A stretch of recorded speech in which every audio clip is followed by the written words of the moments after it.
तो हेलो दोस्तों, स्वागत है आप सभी का मुझ ट्यूटोरियल CSIT चैनल में। आज की इस वीडियो में आप लोगों को पूरा A to Z CO यानी कि कंप्यूटर ऑर्गेनाइजेशन एंड आर्किटेक्चर को पूरा डिटेल में पढ़ाने वाला हूँ। ठीक है, तो बिना टाइम वेस्ट किए हम लोग करते हैं वीडियो को स्टार्ट। अगर आप हमारे चैनल पर पहली बार देख रहे हैं वीडियो को तो आप सब्सक्राइब कर देना। सब्सक्राइब हमारे लिए बहुत जरूरी है। ठीक है, तो चलिए वीडियो करते हैं स्टार्ट। सबसे पहला इम्पोर्टेंट जो टॉपिक है वो है draw a block diagram of a computer CPU showing all the basic building blocks such as program counter, accumulator, address and data register, instruction register, control unit, etc. and describe how much an arrangement can work as a computer if connected properly to memory, input, output, etc. इसमें basic building block diagram बताना है computer का। जैसे क्या क्या है, जैसे कि रैम हो गई, इसमें मेमोरी एड्रेस रजिस्टर बोलते हैं MAR को। ठीक है, MDR मेमोरी डेटा रजिस्टर बोलते हैं इसको, और IR इंस्ट्रक्शन रजिस्टर्स बोलते हैं इसको। और जो PC होता है उसको बोलते हैं प्रोग्राम काउंटर। एक्यूमुलेटर इसको ACC को बोलते हैं एक्यूमुलेटर, और ALU को ऑटोमेटिक लॉजिकल यूनिट। ठीक है, और जो कंट्रोल, ये किसके पार्ट्स हैं? ये CPU के पार्ट्स हैं। जो हमको क्या करता है, अगर कोई भी डेटा है तो हमारा जो CPU होता है ये एक तरह से मास्टर होता है, यानी कि हमारे पूरे डेटा को ये कंट्रोल करता है कहाँ हमको फैच करना है, किस डेटा को रीड करना है, किसको राइट करना है। तो ठीक है, इसमें लिखा है it accept data to instruction as a input, यानी कि ये डेटा को एज ए इनपुट तरीके से एक्सेप्ट करता है। ठीक है, it store data and instructions, यानी कि यह जो डेटा लेता है ये कहीं ना कहीं मेमोरी में स्टोर करेगा। ठीक है, मेमोरी से पहले डेटा को उठाता है, उसके बाद उस पर कोई ना कोई ऑपरेशन को परफॉर्म किया जाता है इसमें। उसके बाद इसको रीराइट किया जाता है, या फिर कोई भी मेमोरी जैसे रजिस्टर में करेगा या फिर मेन मेमोरी। ठीक है, इट प्रोसेस डेटा पर द इंस्ट्रक्शंस, यानी कि इसमें जो भी प्रोसेस होता है वो डेटा पर मतलब कि परफॉर्म किया जाता है। जैसे मान लो कोई भी ऑपरेशन समझ लो, जैसे कि एडिशन हुआ, सब्ट्रैक्शन हुआ, मल्टीप्लिकेशन हुआ। ठीक है, इसमें वही बता रहा है। और जो भी इसमें ऑपरेशन होने के बाद या जो भी प्रोसेसिंग होने के बाद जो भी आउटपुट शो होता है वो हमारा यूजर को मतलब कि शो हो जाता है आउटपुट। ठीक है, जो भी ऑपरेशन परफॉर्म करने के बाद जो भी शो होता है उसे आउटपुट कहते हैं। ठीक है, इसमें लिखा है अरेंजमेंट ऑफ CPU। ठीक है, अब CPU को किस किस तरीके से हम अरेंज किया गया है, यानी कि उसको बनाया गया है। ठीक है, जैसे इनपुट, पहली बार जो भी यूजर इनपुट कीबोर्ड के थ्रू देता है, माउस के थ्रू देता है, जो भी, या फिर बोल सकते हो पेन ड्राइव इंजेक्ट की है और डेटा को हमने कॉपी किया है पेन ड्राइव से अपने CPU में, मतलब कि लैपटॉप में, तो वो भी एक तरह से इनपुट हुआ। जो भी यूजर इनपुट देता है उसे इनपुट यूनिट्स कहते हैं। ठीक है, स्टोरेज, स्टोरेज में जो भी डेटा स्टोर होगा उसे स्टोरेज यूनिट कहा जाता है। आउटपुट, CPU जो भी डेटा को प्रोसेसिंग करेगा, यानी कि मैंने कहा है यूट्यूब ऑन करो, तो जो हमारा सिस्टम या हमारा जो CPU उस डेटा को कैसे एग्जीक्यूट कर रहा है, प्रोसेस कर रहा है, और जो हमको दिखा रहा है उसे बोलते हैं आउटपुट। ठीक है, एंड प्रोसेसिंग यूनिट जो भी उसको प्रोसेसिंग करेगा। ठीक है, तो ये प्रोसेसिंग कौन करवाएगा? ये करवाएगा कंट्रोल यूनिट। ठीक है, आगे बढ़ते हैं। आई होप ये क्वेश्चन समझ में आया होगा। अब दूसरा देखते हैं, explain the functional unit of digital systems and their interconnection. तो सबसे पहले आपको बताना सेंट्रल प्रोसेसिंग यूनिट, यानी कि CPU। CPU क्या होता है? CPU एक तरह के ब्रेन का काम करता है, जो कि कंप्यूटर सिस्टम बहुत ही इंपॉर्टेंट पार्ट है। इसके बिना कंप्यूटर चल ही नहीं सकता। ठीक है, this take the data from the input device, it process it according to the set instructions called the program counter, यानी कि ये एक तरह के कई कई मतलब कई कंपोनेंट से मिलके बना रहता है। जैसे कि मान लो प्रोग्राम काउंटर इसमें होता है, रजिस्टर्स होते हैं, और इसमें ALU होता है, इसमें कंट्रोल यूनिट्स भी होते हैं। इन सब का ही कॉम्बिनेशन है। यदि output of processing of the data is directly to the output devices for use the outside world, यानी कि सीपीयू क्या करेगा, कहीं कोई मेमोरी में जैसे डेटा को अगर सीपीयू को जरूरत हो तो वो सीपीयू जाएगा, डेटा को वहां से फेच करेगा। ठीक है, फेच करने के बाद उस पर कोई ना कोई ऑपरेशन परफॉर्म करेगा। ठीक है, परफॉर्म करने के बाद क्या करेगा, जो भी डेटा होगा उसको कहीं ना कहीं वो स्टोर करेगा ही। बिल्कुल जाहिर सी बात है, अगर उसने कोई ना कोई ऑपरेशन परफॉर्म किया उसको स्टोर कहाँ करेगा, तो स्टोर सपोज या फिर रजिस्टर में करेगा या फिर कहाँ करेगा, या फिर मेमोरी मेन में करेगा, सेकेंडरी मेमोरी में करेगा। ठीक है, CPU has two major parts, ALU and control unit. अब एएलयू और कंट्रोल यूनिट क्या होती है, इसको समझते हैं। पहले समझते हैं कंट्रोल यूनिट। कंट्रोल यूनिट का बिल्कुल सिंपल सा फंडा ये है कि ये ओनली काम करवाता है, यानी कि ये कंट्रोल सिग्नल जनरेट करता है, जो बताएगा कि तुमको ये काम करना है, तुमको ये काम करना है, तुमको ये काम करना है, यानी कि एक तरह से शेड्यूलर का काम करता है, जो बताएगा कि हाँ तुमको एडिशन वाला ऑपरेशन, और ये कहेगा कौन, ये काम करेगा एएलयू यानी अर्थमेटिक लॉजिक यूनिट। इसमें क्या क्या है, इसमें मल्टी अर्थमेटिक लॉजिक यूनिट से आप समझ रहे होंगे, इसमें मल्टीप्लिकेशन आ गया, एडिशन हुआ, सब्ट्रैक्शन हुआ, लॉजिकल एंड हुआ, और हुआ, नॉट हुआ, नॉर हुआ, ये सब जो भी ऑपरेशंस होते हैं ये हमारा एएलयू परफॉर्म करेगा, लेकिन करवाएगा कौन, करवाएगा कंट्रोल यूनिट। आप ऐसे समझ सकते हैं, जैसे सपोज ये एएलयू हमारे मतलब कि जो कंट्रोल यूनिट है, ये समझ लो हमारे फादर्स हैं। ठीक है, जो फादर कहते हैं मतलब कोई काम करना है ऐसे से नहीं, ये काम करना है, अपने चाइल्ड को कहते हैं, बच्चों को कहते हैं कि हाँ तुमको ऐसे से ऐसे काम करना है। तो सपोज जो एएलयू है वो बच्चे हैं, तो बोल रहा है अगर तुमको बाहर खेलने नहीं जाना तो बच्चे बाहर खेलने नहीं जाएंगे, तो ये एएलयू है।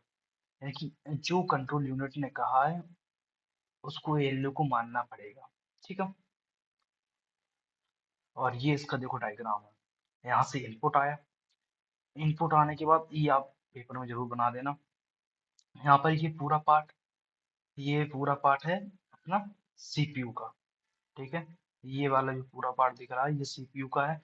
ये अपना स्टोरेज यूनिट है, यानी कि कौन कौन सी, प्राइमरी हुई और सेकेंडरी हुई।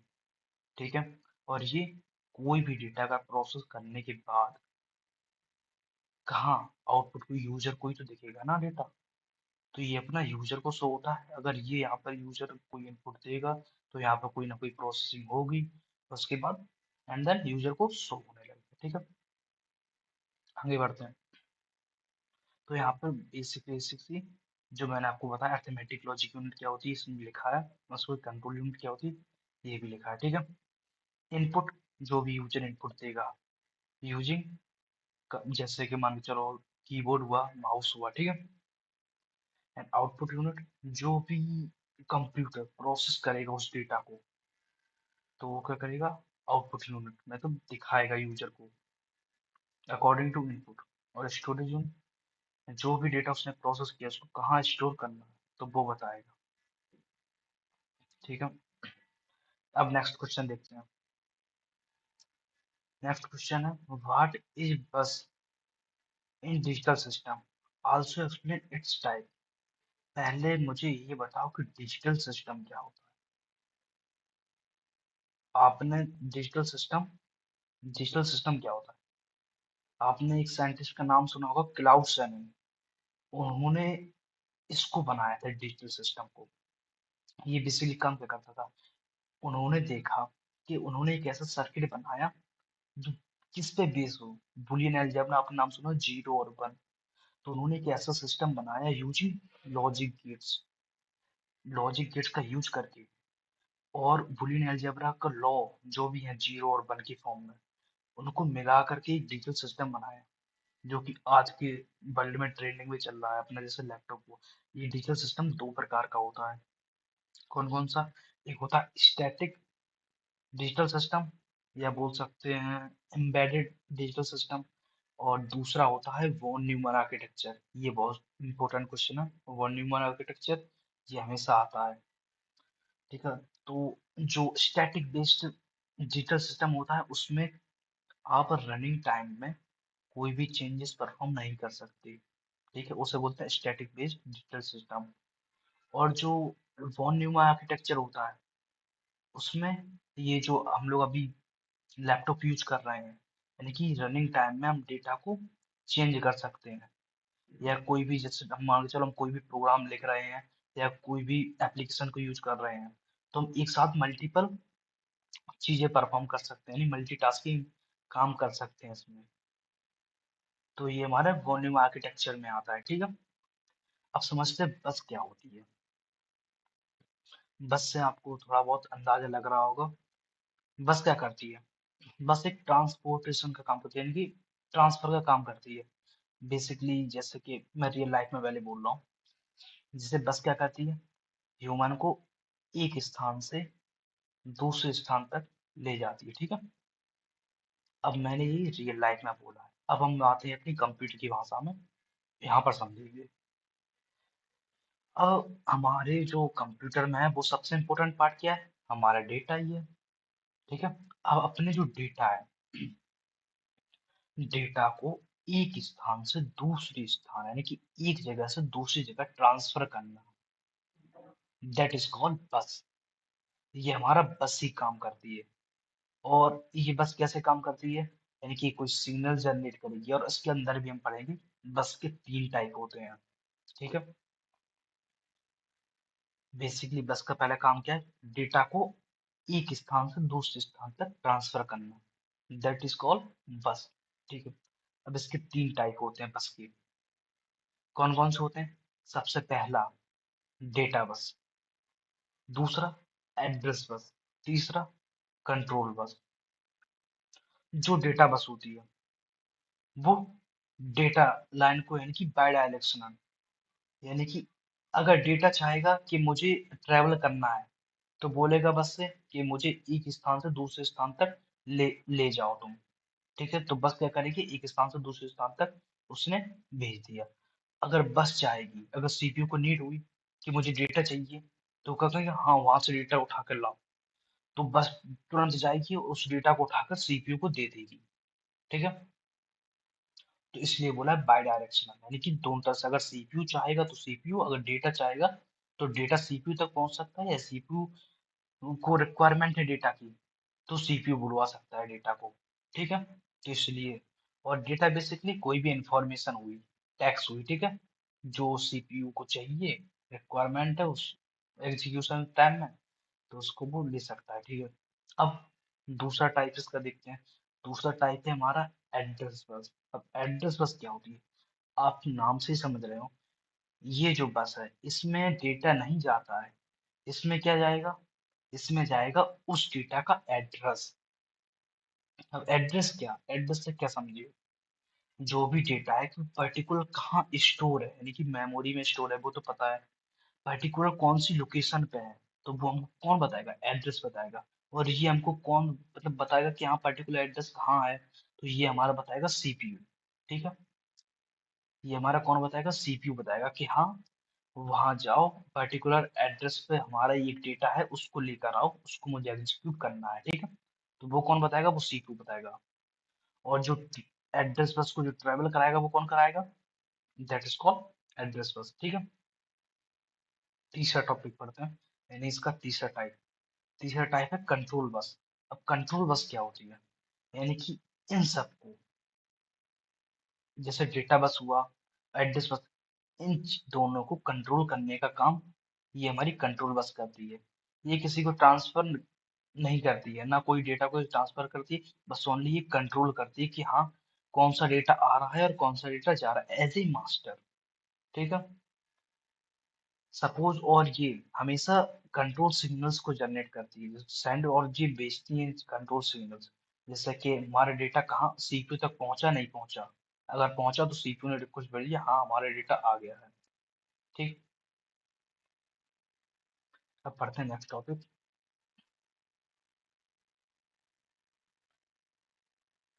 डिस्क्राइब द आर्किटेक्चर ऑफ बस। जो मैंने बताया वो इसमें भी लिख सकते हैं।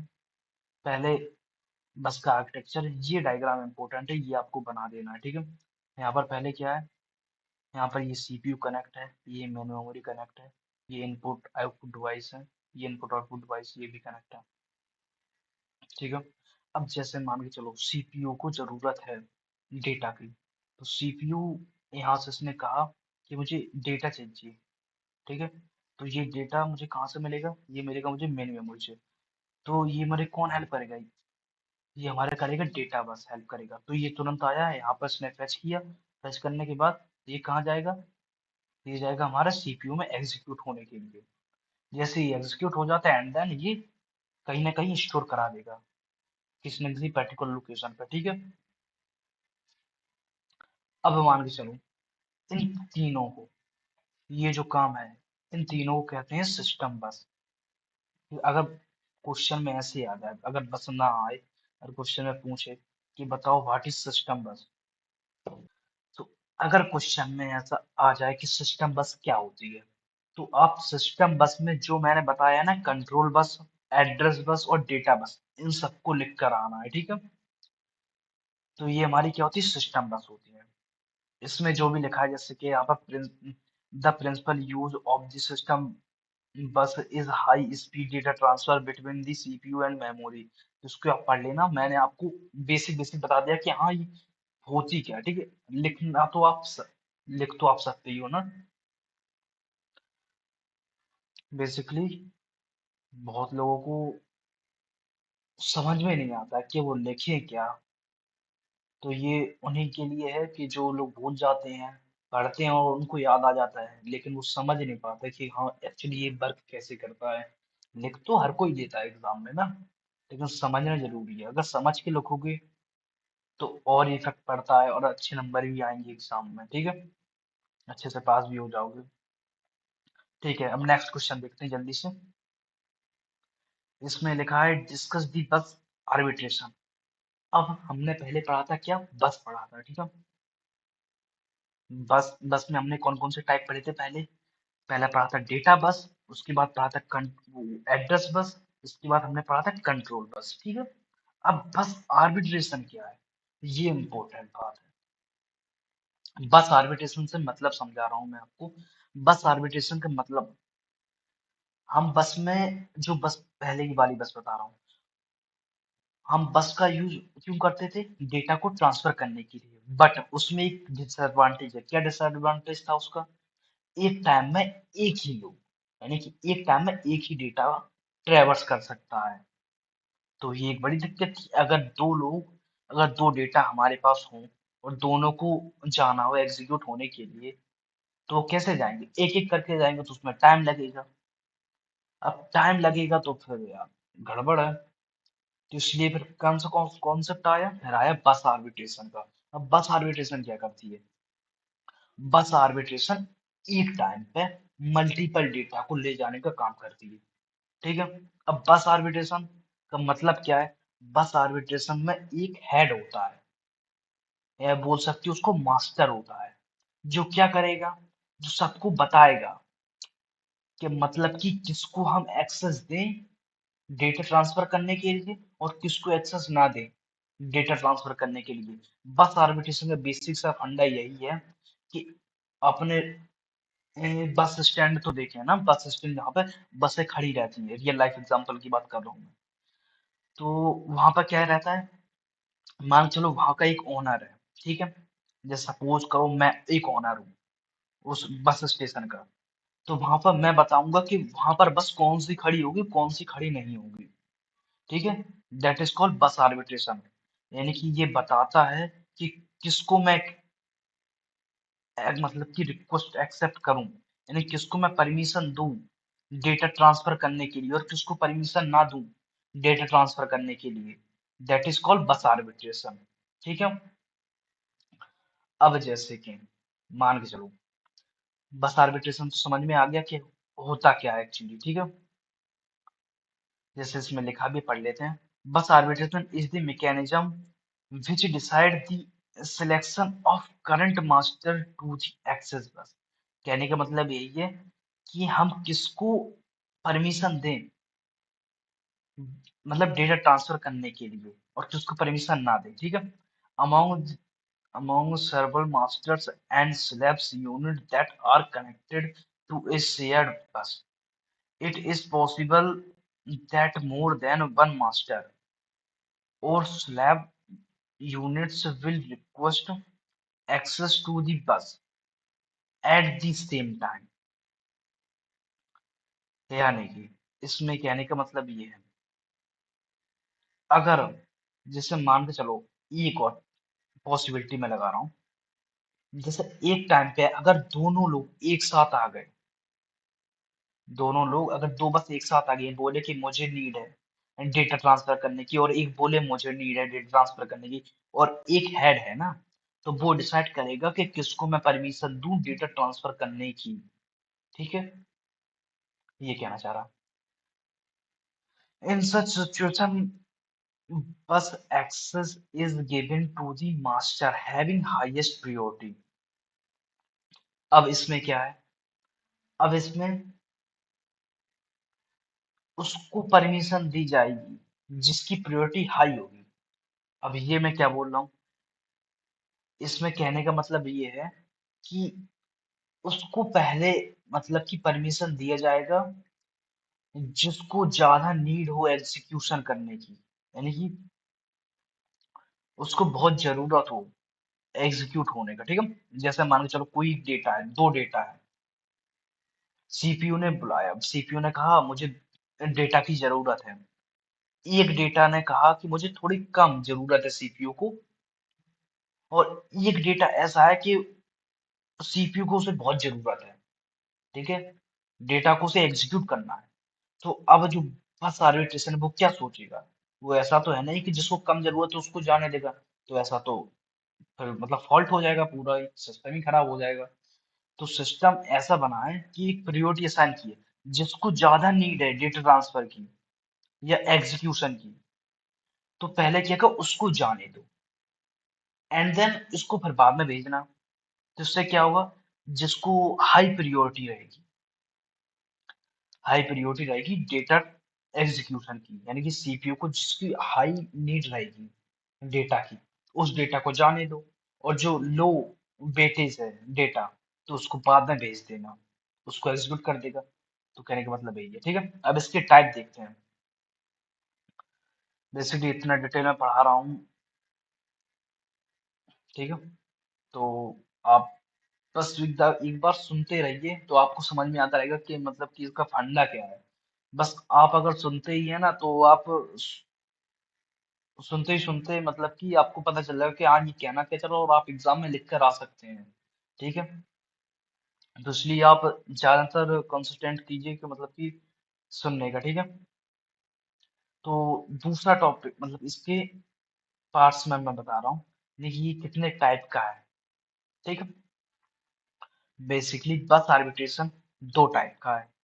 ठीक है, और दो टाइप कौन कौन से हैं, एक है सेंट्रलाइज्ड बस, सेंट्रलाइज सेंट्रलाइज्ड, ठीक है, सेंट्रलाइज्ड बस है एक, सेंट्रलाइज्ड बस आर्बिट्रेशन। और दूसरा क्या है, दूसरा है डिस्ट्रीब्यूटेड, डिस्ट्रीब्यूटेड, ठीक है, एक डिस्ट्रीब्यूटेड बस आर्बिट्रेशन है। अब सेंट्रलाइज्ड बस आर्बिट्रेशन के अंदर कौन कौन से मतलब टाइप आउट होंगे, तो सेंट्रलाइज्ड बस आर्बिट्रेशन के अंदर तीन टाइप आते हैं।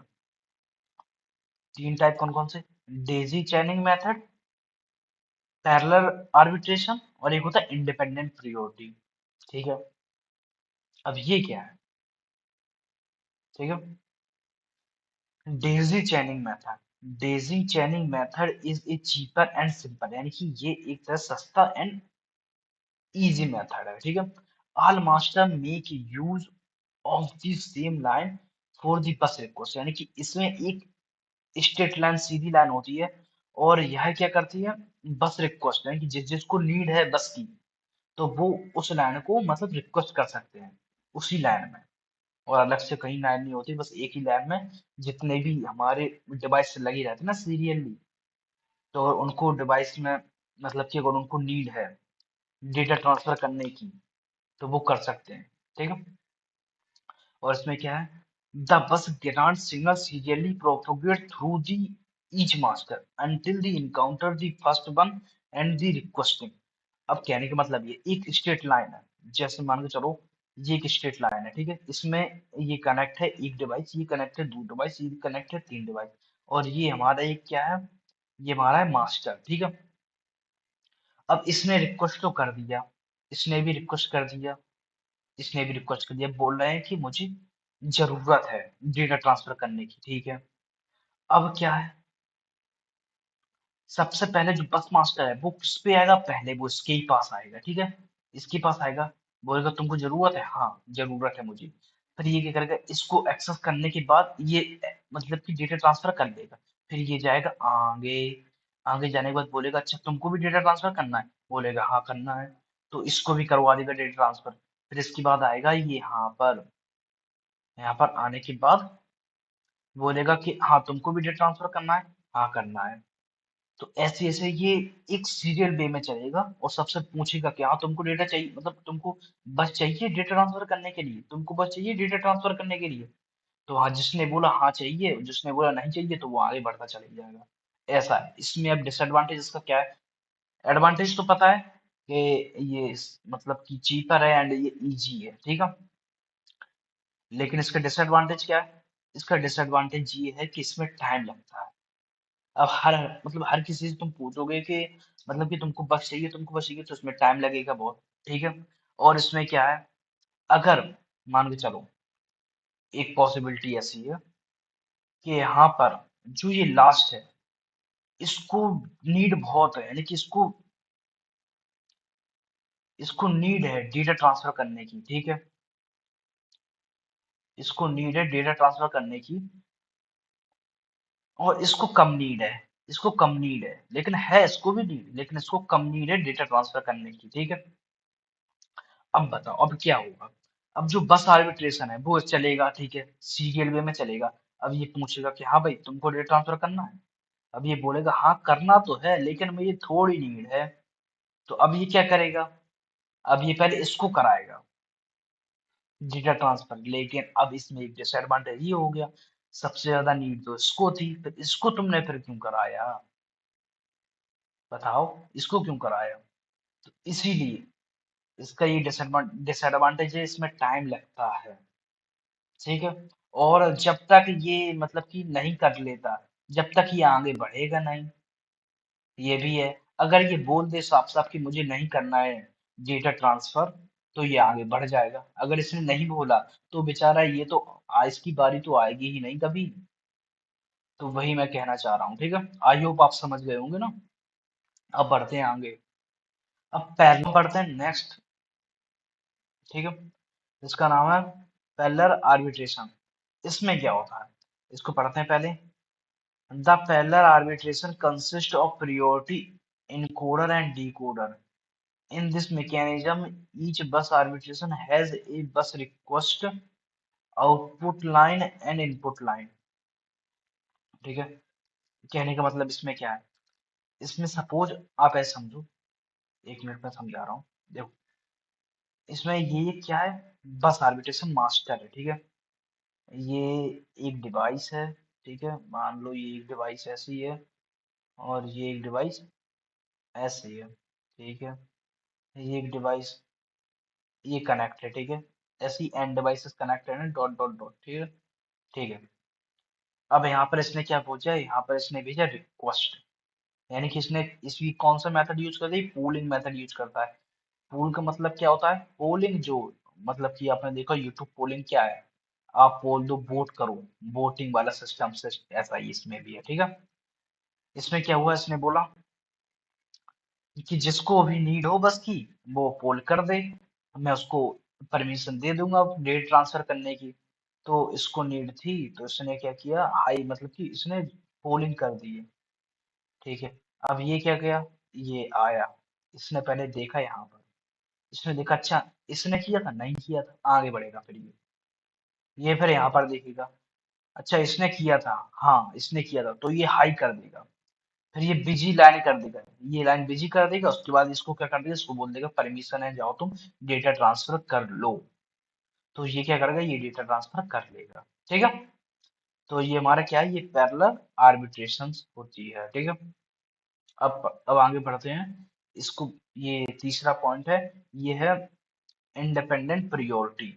इसमें क्या है, इसको समझते हैं। In this, each master has a separate pair of bus request and bus grant lines, and each pair has a priority assigned to it.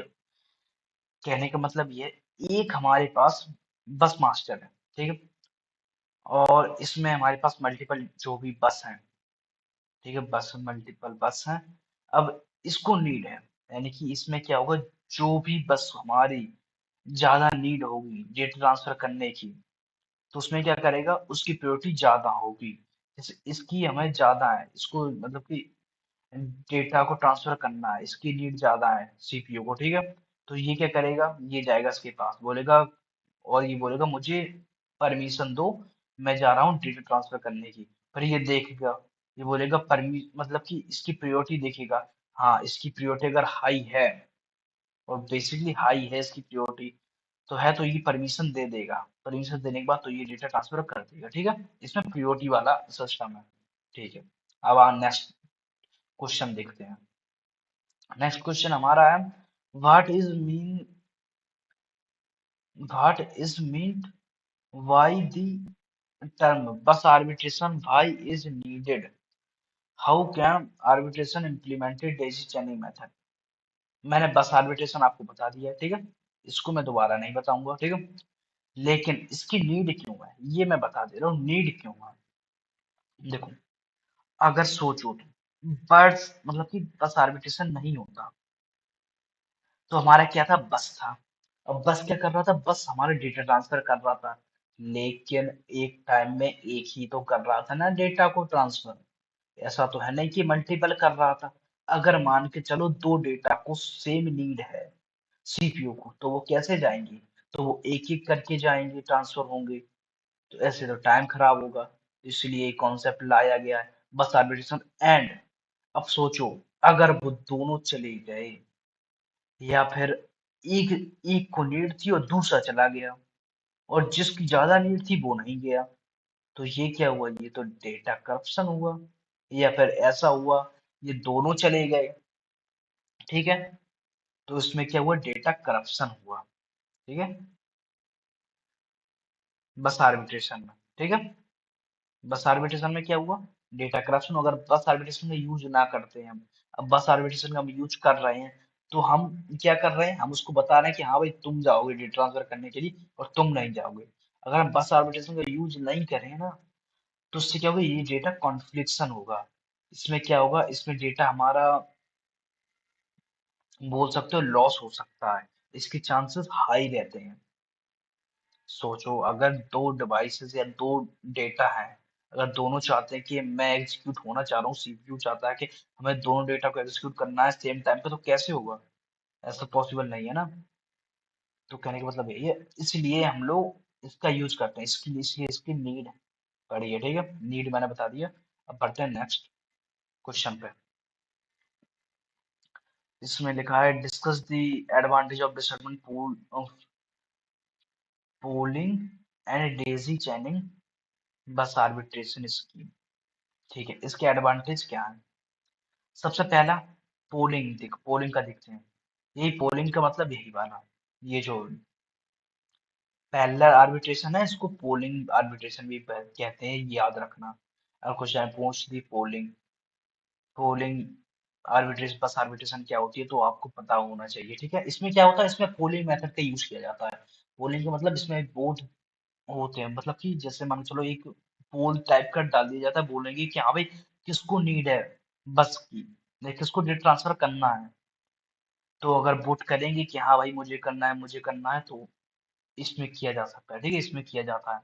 And Daisy chaining method में, डेजी चेनिंग मेथड में एक straight line forward, मतलब एक straight line type की, इसमें क्या किया जाता है, इसमें एक बस रिक्वेस्ट की जाती है, हाँ जिसको भी बस रिक्वेस्ट करना है तो उस लाइन को मतलब कि कनेक्ट करें, और उसकी जो बोलते नहीं है कि हाई सिग्नल, इसको जो बस आर्बिट्रेशन होती है, बस डेजी चैनल में जो बस आर्बिट्रेशन होता है, जो हेड होता है उसका, तो वो क्या कहते हैं, अगर जिसने भी उसको कह दे कि हाँ भाई मुझे रिक्वेस्ट करना है बस को, या मुझे एक्सेस या मुझे डेटा ट्रांसफर करना है, तो क्या होगा, जो हमारा हेड है तो उसको वो हाई हाई सिग्नल कर देगा, यानी कि और कोई नहीं कर सकता अब, ठीक है। अब इसकी टाइम देखो, ये फास्टर है, ठीक है। ये जो कूलिंग वाला है ये फास्ट है, ये थोड़ा स्लो है, लेकिन क्या है, इसकी कंपैरिजन में ये थोड़ा मतलब कि वो कॉस्टली है। ये जो डेजी चैनिंग मेथड है ये थोड़ा चीपेस्ट है, ठीक है। ऐसे ही आप लिख सकते हो, ये इसका डायग्राम इंपॉर्टेंट है डेजी चैनिंग मेथड का, इसको आपको बनाकर आना है, ठीक है। ये ऐसा डायग्राम है, इसको बनाकर आना है आपको।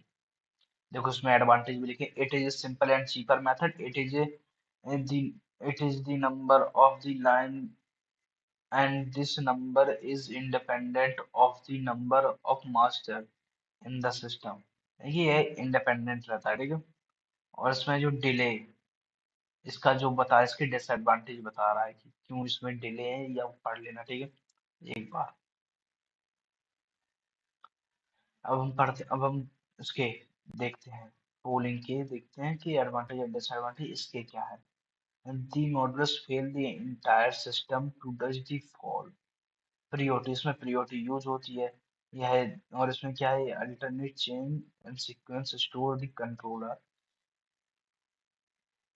यानी कि इसमें जो नियरेस्ट होता है ना कोई भी बस, तो उसकी प्रायोरिटी हाईएस्ट रहती है, ठीक है।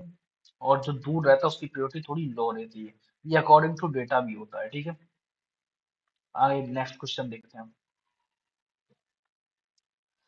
What is memory transfer, what are the different register associated for memory transfer, इसको पढ़ते हैं। तो memory transfer means to fetch, read and write data. Memory transfer, अब मेमोरी ट्रांसफर जो डेटा को रीड करेगा राइट करेगा, ठीक है।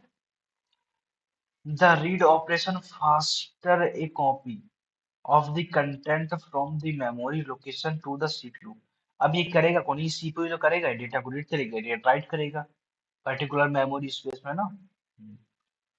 The store operation transfer the word information from the CPU to a specific memory location, destroying previous content to the location। अगर suppose that, मान के चलो हमारा कंटेंट मेमोरी में स्टोर है और सीपीयू उसको एक्सेस नहीं कर रहा है, और ये बहुत सालों का है, मान के चलो 10-15 दिन का, ऐसे समझ लो अभी 10-15 दिन का है, और सीपीयू उसको एक्सेस नहीं कर रहा है। अब न्यू डेटा उसको एक्सेस करना है, उसको एग्जीक्यूट कर दिया। अब अब क्या होगा, अब अब ये होगा कि जो हमारा प्रीवियस डेटा था, यानी कि जो डेटा हमारा एक्सेस नहीं हो रहा है, तो उसको रिप्लेस कर दिया जाएगा। किससे, जो हमारा न्यू डेटा आएगा। अगर स्पेस रहा मेमोरी में तो वहां पर हो जाएगा, अगर स्पेस नहीं है बाई चांस, तो वहां पर हम क्या करते हैं, यहाँ पर हम रिप्लेसमेंट का एल्गोरिथम यूज करते हैं, ठीक है। अब नेक्स्ट देखते हैं, यहाँ पर है register associated for the memory transfer. There are two registers associated for memory transfer, address registers and data register। Address register जो particular एड्रेस पे मतलब कि अपने डेटा को देखे या मिल जाए उसको डेटा, और डेटा रजिस्टर यानी कि ये एक तरह से सिंपल, इसमें कहीं भी मतलब रेफरेंस की जरूरत नहीं रहती, ये पर्टिकुलर मेमोरी में ही मिलता है, इसमें कोई आपको एड्रेस एड्रेस की जरूरत नहीं रहती है, ठीक है। It require information is selected for the memory location by address, it store the address register AR। यानी कि जो भी इसमें मतलब कि ऑपरेशन परफॉर्म किए जाएंगे, उसके बाद इसको स्टोर कहाँ किया जाए, इसको स्टोर किया जाएगा एड्रेस रजिस्टर में, ठीक है। The transfer to the another register is called the data register. इसके बाद उसको ट्रांसफर कर दिया जाएगा डेटा रजिस्टर में, ठीक है। पढ़ते हैं next. Explain the operation three state bus buffer and so it is use in design of common बस, ठीक है। अगर दूसरे मतलब क्वेश्चन पूछ रहे तो draw a diagram of a bus system in which it uses three state bus buffer and a decoder instead of a multiplexer, ठीक है। इसको पढ़ते हैं पहले। A three state state gate is a digital circuit is exhibit three state, यानी कि इसमें तीन तरह की कंपोनेंट्स पाए जाते हैं। थ्री थ्री स्टेट बफर में जैसे कौन कौन से कंपोनेंट्स होते हैं। पहला हुआ हमारा वन यानी कि हाई इम्पीडेंस, लो हुआ, और एक होता है ये हाई इम्पीडेंस, देखो ये वाला हुआ। ठीक है, अब इसका मतलब क्या है, इसमें हम जो भी हमारा डेटा है, पर्टिकुलर डेटा है, वो कहाँ से ट्रेवर्स, मतलब कि ये एक तरह से क्या करता है, ये the high impedance sheet behave like open circuit, which means that the output is connected and does not have logic significant। कहने का मतलब ये है कि इसमें जैसे हमारा क्या है, बस, ठीक है, बस में हम क्या करते हैं, बस में हम डेटा को ट्रेवर्स करते हैं और ये कहाँ जाता है, ये हमारा जाता है सीपीयू तक, ठीक है, डेटा का एक स्थान से दूसरे स्थान तक ले जाते हैं, ठीक है। अब इसको हम यूज क्यों करें, थ्री स्टेट बफर का। अब इसका यूज हम इसलिए करते हैं क्योंकि जो हमारा डेटा आ रहा है, जो हमारा डेटा आएगा तो उसको ये पहले देखेगा कि मतलब कि हमारा जो डेटा आ रहा है वो सही है नहीं है।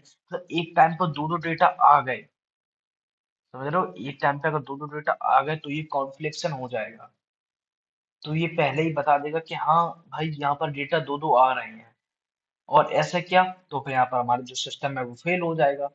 तो इसलिए जो हमारा बस वाला सिस्टम है, जो हमारी बस है, उसको ये स्ट्रांग बनाता है एंड इसको फास्ट भी करता है, थ्री स्टेट बफर। इससे हमारा क्या होगा, अगर जैसे मान के चलो हमारा यहाँ पर ये लॉजिक वन लिखा है, ये लॉजिक वन, इसका मतलब ये है कि अभी हमारा जो डेटा है वो करंट में चल रहा है, ठीक है, हाँ, एंड जो हाई स्पीड डेटा है, जो हाई इम्पीडेंस डेटा है, अगर यहाँ पर जैसे जीरो हो गया, यहाँ पर अगर जीरो हो गया तो इसका मतलब क्या है, इसका मतलब ये है कि हमारा जो डेटा है वो पूरी तरह से ट्रेवर्स हो गया है, जिससे हमारा ये डेटा चल रहा है, ट्रांसफर हो रहा है। अब यहाँ पर अगर जीरो हुआ तो ये यहाँ पर ऐसा हो गया, देखिए यहाँ पर ये कंटिन्यू मतलब चल रहा था और ट्रांसफर हो गया। अगर मान के चलो, और ये हाई इम्पीडेंस का मतलब क्या है, हाई इम्पीडेंस का मतलब ये है जीरो या वन, जीरो एंड वन।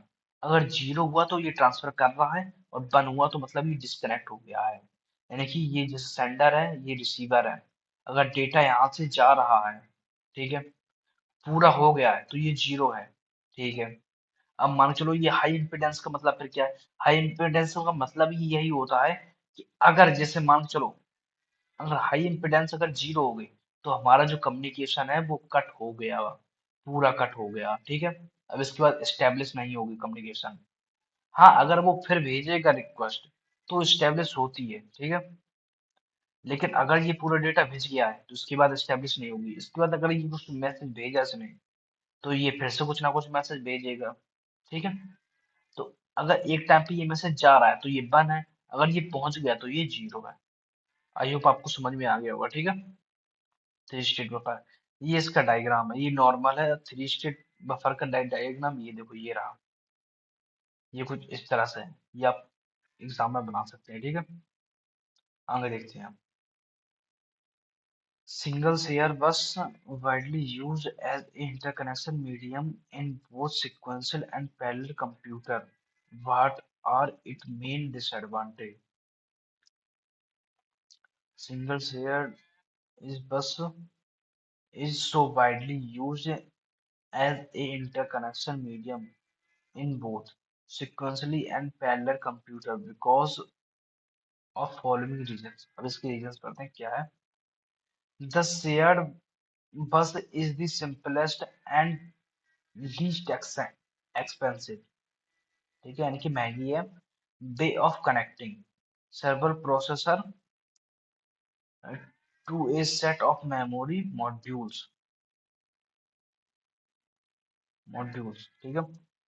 दूसरा पढ़ते हैं, it allow to compatibility, compatibility का मतलब डिपेंडेंसीज होता है, तो provide is the operation high bandwidth, यानी कि जो भी ऑपरेशन प्रोवाइड करेगा वो हाई बैंडविड्थ की रहेगी, ठीक है। Disadvantage, the main disadvantage of the shared बस is the through the limited of the performance boundary is the entire multiprocessing system। जिसकी परफॉर्मेंस है वो लिमिटेड रहती है एंड मल्टी प्रोसेसर सिस्टम में, ठीक है। This is because at any time only one memory access is granted, एक time में एक ही मेमोरी एक्सेस कर सकते हैं, like causing some processor to remain idle. Idle का मतलब होता है नल, ठीक है, खाली या कुछ बिहेव नहीं करना ना। तो to increase performance by reducing the memory access traffic, यानी कि अगर मेमोरी कम कम करेंगे तो इसका ट्रैफिक, मतलब कि रिड्यूसिंग कम करेंगे तो the memory access traffic as a cache memory often the assigned to each processor, ठीक है। कोई भी एक कंपोनेंट फेल हो गया तो ये एंटायर सिस्टम पूरा क्रैश कर जाता है, ठीक है। कहने का मतलब यही है। आगे पढ़ते हैं। मेरे फिर मल्टीपल बस आर्किटेक्चर कंपेयर टू सिंगल बस आर्किटेक्चर, ये आप पढ़ लेना, इसको देखते हैं, ये इंपॉर्टेंट लग रहा है ना, ये आया है, ठीक है। इसमें डिटेल मल्टीपल बस ऑर्गेनाइजेशन। तो मल्टीपल बस ऑर्गेनाइजेशन होता क्या है? In multiple bus organization two bus are used in separate communication paths, यानी कि मल्टीपल बस ऑर्गेनाइजेशन का मतलब यही होता है कि एक से ज्यादा बसेस में यूज किया जा रहा है कोई भी पाथ में, ठीक है। In multiple bus organization both data and instruction and transfer acquired in different buses, यानी कि एक लाइन में मल्टी अलग अलग बसेस काम कर रही हैं, ठीक है, मतलब कि बोथ इंस्ट्रक्शन है कि डेटा को ट्रांसफर कर रही हैं। Multiple bus organization has more number of associated register, यानी कि बस ऑर्गेनाइजेशन में जो रजिस्टर इसमें यूज ज्यादा किए जाते हैं, ठीक है। Two operand can be read from the bus, and दो ऑपरेशन बस को रीड कर सकते हैं यूजिंग मल्टीपल बस ऑर्गेनाइजेशन, है कि ये बस ऑर्गेनाइजेशन में, ठीक है। This system has a fast execution many devices work together, यानी कि यह सिस्टम फास्ट है, मैनी डिवाइसेस में एग्जीक्यूट किया जा सकता है, यानी कि डिवाइसेस को मैनी डिवाइसेस में टुगेदरली यूज करके इसकी परफॉर्मेंस इंक्रीज होती है, यानी कि अच्छी होती है। Multiple bus organization has a multi core processor for transferring more data information to minimize the wait time. देखिए अगर मल्टीपल मल्टीपल अगर जैसे कि बस ऑर्गेनाइजेशन है तो ये क्या करेगा, ये डेटा को फास्ट ट्रैवर्स करेगा, जो डिले रहेगा उसको प्रॉब्लम को ये सॉल्व करेगा, ठीक है।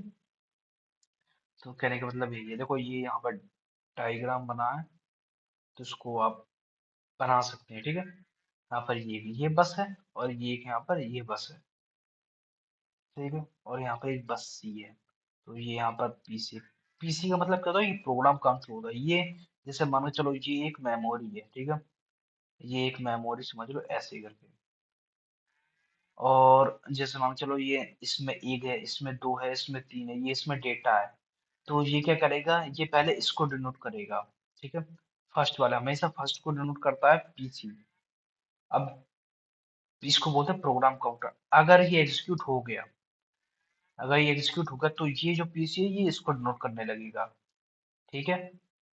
तो यानी हमें कि हमेशा करंट प्रोग्राम हमेशा करंट डेटा को मतलब डिनोट करता है, यानी कि स्टोर करके रखता है प्रोग्राम काउंटर, ठीक है। रजिस्टर ये एक फास्टर वो मेमोरी है, एक टाइप की मेमोरी है, लेकिन ये इसमें जो भी डेटा यूज की ये लिमिटेड होता है, इसे परमानेंटली स्टोर नहीं किया जा सकता, ठीक है। ये स्पेशल मतलब टाइप ऑफ डेटा के लिए इसका यूज किया जाता है। मल्टी होता है ये लूम अरिथमेटिक लॉजिक यूनिट, ये हमारे जो भी ऑपरेशन परफॉर्म होंगे वो ये बताएगा, ठीक है। और आईआर ये इंस्ट्रक्शन रजिस्टर्स होता है, जो भी डेटा ऑपरेशन के टाइम में मतलब यूज किया जाता है या एग्जीक्यूट होने वाला होता है उसको यहाँ पर रखा जाता है, ठीक है। और जो मेमोरी डेटा रजिस्टर, ये हमारे मेमोरी में डेटा को फाइंड करने के लिए यूज किया जाता है, ठीक है। और एमएआर मेमोरी एड्रेस रजिस्टर है, ठीक है। मैं पहले ये एड्रेस देगा उसको, फिर ये जो एमडीआर है ये डेटा को लाएगा सीपीयू तक, फिर ये इसमें रखेगा, रखने के बाद इस पे ऑपरेशन परफॉर्म होगा, ऑपरेशन परफॉर्म होने के बाद ये रजिस्टर में कुछ टाइम के लिए एग्जीक्यूट होगा, एग्जीक्यूट होने के बाद एंड देन मेमोरी में चला जाएगा, ठीक है, स्टोर हो जाएगा। यहाँ पर कुछ टाइम के लिए स्टोर होगा जरूर। चलिए तो हम पढ़ते हैं प्रोसेसर ऑर्गेनाइजेशन। प्रोसेसर ऑर्गेनाइजेशन क्या होता है? Processor organization refer to the structure and design of the central processing unit और प्रोसेसर। नहीं, जो प्रोसेसर होता है वो एक तरह से सीपीयू ही होता है। अब सीपीयू के जो भी कोर मतलब कंपोनेंट होते हैं, जैसे कंट्रोल यूनिट हुआ, एएलयू हुआ, रजिस्टर्स हुआ, ये सब इसमें आप इसको डिस्कस करते हैं। अगर आप इसमें जो प्रोसेसर ऑर्गेनाइजेशन में अगर आप सीपीयू पूरा लिख लिख सकते हो उसमें, ठीक है, ये बिल्कुल सिमिलर होता है, वही होता है बिल्कुल। सीपीयू को ही डिफाइन करना है इसमें, ठीक है। अब पढ़ते हैं जनरल पर्पज रजिस्टर। अब जनरल पर्पज रजिस्टर में क्या होता है? जनरल पर्पज रजिस्टर में हम इसमें हम मेमोरी का कम यूज करते हैं। इसमें हम ज्यादातर रजिस्टर्स का यूज करते हैं। कोई भी डेटा को मतलब एग्जीक्यूट करने के लिए हम रजिस्टर का यूज करते हैं। इसमें मेमोरी का बिल्कुल लेस यूज करते हैं, ठीक है। ये हमारा क्या होता है? जनरल पर्पज रजिस्टर होता है। और इसमें एक नहीं, बहुत सारे जनरल पर्पज रजिस्टर का यूज करते हैं, ठीक है। तो ये हमारा होगा जनरल पर्पज रजिस्टर। जैसे देखो ये इसका डायग्राम ही, आप डायग्राम बना देना इसको। जैसे ये देखो, ये हमारे जनरल पर्पज रजिस्टर है, ये रजिस्टर्स हैं, ठीक है। अब यहाँ पर ये रजिस्टर आए, यहाँ पर मल्टीप्लेक्सेस में आए, एक टाइम में जैसे दो रजिस्टर मतलब हो रहे हैं एग्जीक्यूट। इसके बाद यहाँ पर ये एएलयू में आए, एएलयू में जैसे एडिशन हुआ, एडिशन होने के बाद ये यहाँ पर स्टोर हो गया इस वाले लाइन कॉलम में, ठीक है, समझे ना। तो ये मल्टी वो ये क्या है? ये अपना जनरल पर्पज रजिस्टर है, ठीक है। अब पढ़ते हैं स्टैक क्या होता है। स्टैक ऑर्गेनाइजेशन, स्टैक है, आपने पढ़ा होगा डेटा स्ट्रक्चर में भी। स्टैक क्या होता है? स्टैक जो कि किस प्रिंसिपल को फॉलो करता है? जो कि लीफ हो, नहीं, लास्ट इन फर्स्ट हो। जो पहले आएगा वो लास्ट में जाएगा, ये वाला कॉन्सेप्ट को फॉलो करता है। जैसे कि ऐसा सिस्टम है इसमें कि जैसे कोई भी डेटा पहले आया इसमें, तो ये यहाँ पर आया, इसके बाद एक और डेटा आया, ठीक है, एक और डेटा आया यहाँ पर, फिर एक और डेटा आया यहाँ पर, ठीक है। अगर अब निकालना होगा तो कैसे निकालेंगे? पहले तो लास्ट जो आया डेटा उसको निकालना पड़ेगा, फिर इसके बाद इसको निकालेंगे, फिर इसके बाद जो अपना पहले आया था डेटा वो लास्ट में निकलेगा। तो यही हमारा स्टेप होता है, ठीक है। तो इसको आप स्टेप को अच्छे से पढ़ लेना, ठीक है।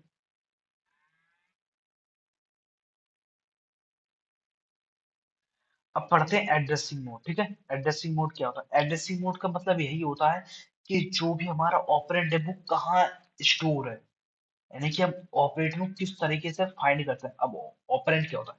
ऑपरेंड का मतलब ये होता है हमारे डेटा कहाँ स्टोर है मेमोरी में, तो उसको ये फाइंड करने में हेल्प करता है हमारा क्या? एड्रेसिंग मोड, ठीक है। अब जैसे डायरेक्ट एड्रेसिंग मोड।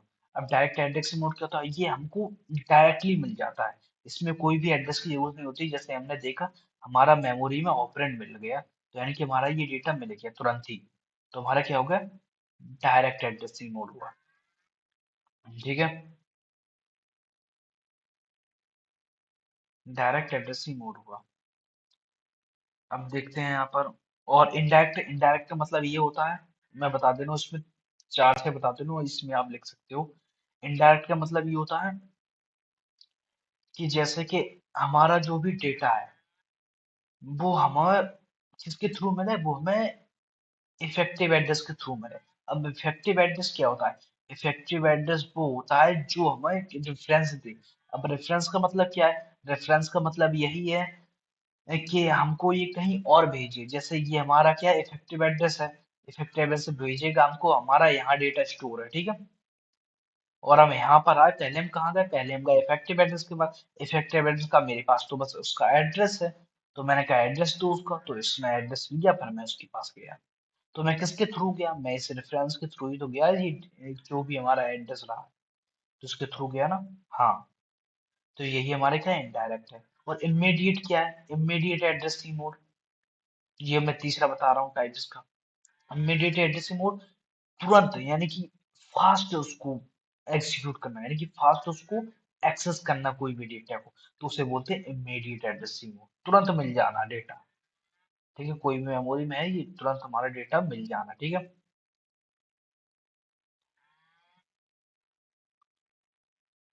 इमीडिएट हो गया, डायरेक्ट हो गया, इनडायरेक्ट हो गया, ठीक है। और उसके बाद रजिस्टर। अब रजिस्टर क्या है? हमारा जो भी डेटा है वो किसमें स्टोर है? वो हमारा रजिस्टर में स्टोर है। अब इनडायरेक्ट रजिस्टर्स क्या है? अब इनडायरेक्ट रजिस्टर भी देख लो, सुन लो। अब इनडायरेक्ट रजिस्टर एक टाइप टाइप का क्या है, इंडेक्सिंग मोड है। अब इसमें क्या होता है, इसमें जो जो भी डेटा रहता है वो तो पता है रजिस्टर में ही होगा। अब इनडायरेक्ट वे का मतलब क्या है? ये हमारा किसका यूज करेगा, ये हमारा किसका करेगा, ये हमारा करेगा इफेक्टिव एड्रेस का यूज। अब इफेक्टिव एड्रेस हमारा किसको पॉइंट करेगा, ये हमको करेगा एक्चुअल हमारे जो भी डेटा रहेगा। पहले हम कहाँ आए, पहले हम रजिस्टर में आए, उसके बाद हम इफेक्टिव एड्रेस पर पहुंचे। इफेक्टिव एड्रेस पर पहुंचने के बाद हम कहाँ पहुंचे, अपने एक्चुअल डेटा के पास पहुंचे, ठीक है। तो ऐसे हमारे 8-9 प्रकार के होते हैं, आप इसको पढ़ लेना, मैं आप 4-5 बता दिए, ये आप एग्जाम में लिख सकते हो, ठीक है। तो देखो यहाँ पे वेरी मोस्ट इंपोर्टेंट क्वेश्चन देखते हैं। तो एक्सप्लेन फंक्शनल यूनिट, जो भी मैंने आपको बताए हैं, जैसे इनपुट हुआ, आउटपुट हुआ, और स्टोरेज हुआ, ठीक है। जो भी सीपीयू के पार्ट्स थे इसमें ये इंक्लूड कर देना, ठीक है। और इसमें बस आर्बिट्रेशन को मैंने बहुत अच्छे से समझाया, उसको आपको लिखना है, ठीक है। और ड्रॉ दिस सिस्टम बस, ठीक है। तो सिस्टम बस लिख देना। अब जो थ्री स्टेट बफर मैंने बताया था उसको भी आप इस क्वेश्चन को कर सकते हो, ठीक है। एंड दी रजिस्टर्स, मैंने रजिस्टर्स के बारे में बताया आपको, ठीक है। तो ये भी कर देना। और ये स्टैक ऑर्गेनाइजेशन ये इम्पोर्टेंट है, ये भी आपको पता होना चाहिए, ठीक है। अब ये क्या है, मेमोरी स्टैक कुछ नहीं, जो स्टैक होता है वही इसमें भी लिख देना, ठीक है। थोड़ा सेम ही रहता है इसमें, मेमोरी का कॉन्सेप्ट में सेम रहता है, ठीक है। इसको थोड़ा आप और देख सकते हो, ठीक है। वीडियो बहुत लंबी हो चुकी है, इसलिए अब हमने यूनिट पर आपको कवर कर दी। मोस्ट इंपोर्टेंट क्वेश्चन ही मैंने आपको बताए, ये आपको पता होने चाहिए, ठीक है। तो अगर आप लोग यहाँ तक वीडियो देख चुके हैं तो आपको इतना पता चल गया होगा कि मतलब कि इन सब का मीनिंग क्या होती है। और आपको इन्हें रटने की कोई जरूरत नहीं है, जो भी मैंने आपको समझाया बेसिकली बस इतना ही आप एग्जाम में अगर समझा देते हो एग्जामिनर को, तो आप अच्छे नंबर से पास हो सकते हो, ठीक है। और मिलते हैं फिर नेक्स्ट वीडियो में। सो थैंक यू, ठीक है।